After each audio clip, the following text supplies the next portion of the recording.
নজর রাখবো পরবর্তী সংবাদে।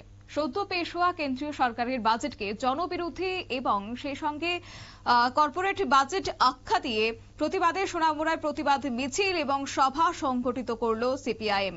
এদিন সিপিআইএম রবীন্দ্রনগর অঞ্চল কমিটির উদ্যোগে কেন্দ্রীয় সরকারের জনবিরোধী বাজেটের বিরুদ্ধে রবীন্দ্রনগর বাজার থেকে সোনাপুর বাজার পর্যন্ত মিছিল হয়েছে এবং এই মিছিলটি পার্টির রবীন্দ্রনগর অঞ্চল অফিসের সামনে থেকে শুরু হয়ে স্থানীয় সোনাপুর বাজারে গিয়ে শেষ হয়েছে এবং তারপরে মিলিত হয়েছে পথসভায়।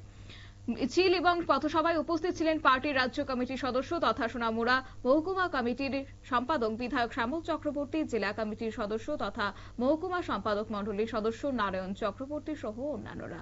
আজকের এই বিষয়কে কেন্দ্র করে সিপিএম নেতৃত্বের কি বক্তব্য রয়েছে শুনুন। যারা আছে বিশাল একটা সংখ্যা রেগার কাজ করে, যারা তাদের সংসার প্রতিপালন করে। বিগত বামফ্রন্টের সময় দেখা গেছে যে এই ত্রিপুরা রাজ্যের মধ্যে বছরে 90 থেকে 94 দিন রেগার সেখানে কাজ হতো। এই যে এখন এই যে বিজেপি আইপিএফটি মথার যে জোট সরকার, এই সরকার প্রতিষ্ঠার পরে এখানে লক্ষ্য করা যাচ্ছে যে বিভিন্ন ব্লকগুলোর মধ্যে 25 থেকে 30-35 তার থেকে বেশি এখানে রেগার কাজ করা হয় না। এবং আমরা লক্ষ্য করেছি যে কেন্দ্রীয় সরকারের এই বাজেটে রেগার যে বরাদ্দ, সেখানে বরাদ্দ কমিয়ে দেওয়া হয়েছে।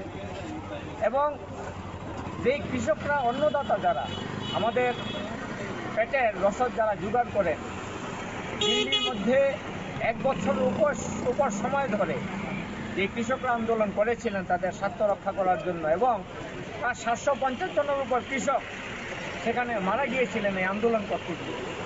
এই কৃষকরা আজকে দারুণভাবে এই বাজেটে তারা ক্ষতিগ্রস্ত। কৃষকদের স্বার্থ রক্ষা করার জন্য বাজেটের ভেতরে এরকম কোনো ধরনের আমরা উদ্যোগ আমরা লক্ষ্য করিনি। পাশাপাশি শ্রমিক তাদেরও স্বার্থ রক্ষা করার জন্য বাজেটে সেরকমভাবে উদ্যোগ আমরা দেখিনি। তাছাড়া আমাদের শিক্ষা, স্বাস্থ্য, এই যে দুটি গুরুত্বপূর্ণ ক্ষেত্র, এই ক্ষেত্রগুলোর মধ্যে যেখানে বেশি পরিমাণে বরাদ্দ করা দরকার শিক্ষার সার্বিক উন্নয়নে এবং স্বাস্থ্য পরিষেবা দেশের সমস্ত অংশের মানুষকে দেওয়ার জন্য যেখানে বাজেটে বরাদ্দ বেশি করানো দরকার ছিল, সেই জায়গায় আমরা লক্ষ্য করলাম যে সেইভাবে বরাদ্দ সেখানে ধরা হয়নি শিক্ষা স্বাস্থ্য ক্ষেত্রে।